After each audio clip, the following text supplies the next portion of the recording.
And where I tell about the greatest miracle I ever saw, there was a kid that was my age. We were within a few months, same age of each other. His name was Ronnie Coyne.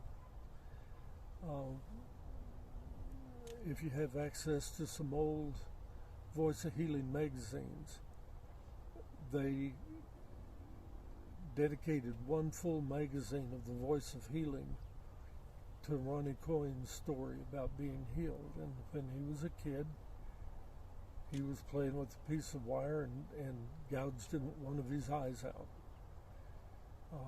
His parents took him to the doctor like anybody would do, and they treated it. It got infected.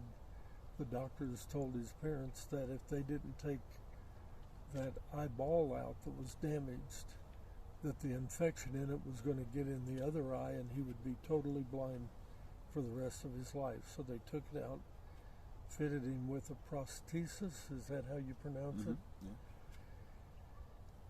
And there was a lady evangelist came to their town in Oklahoma, was holding a revival.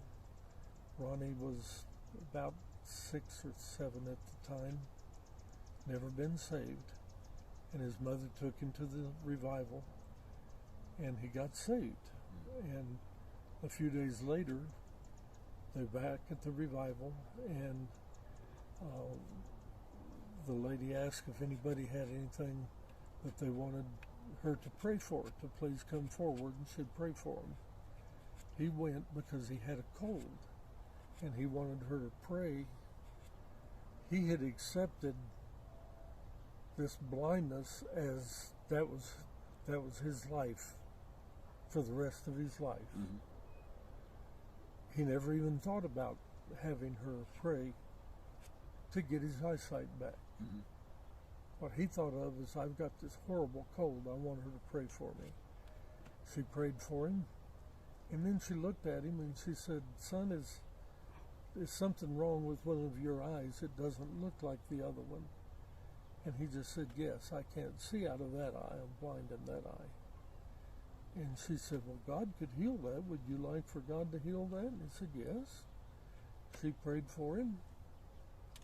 God healed him. For the balance of his life, he spent the rest of his life going places and demonstrating how, although he still had that prosthesis in his eye, or in his eye socket, they would tape the other one up. He could read your phone number off a business card or your driver's license or anything.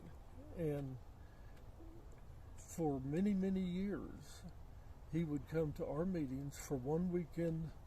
In each meeting, he'd be there on a Friday, Saturday, and Sunday.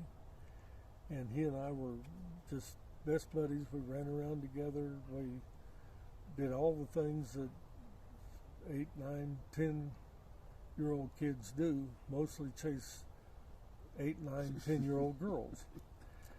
But we grew up with him having that plastic eye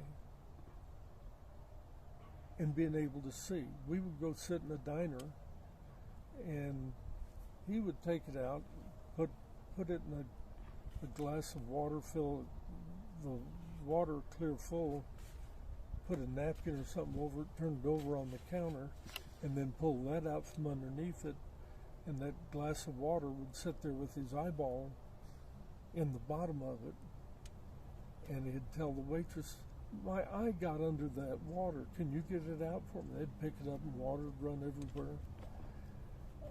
We occasionally did things that would not have drawn large amounts of laughter from our parents, but we sure had a lot of fun.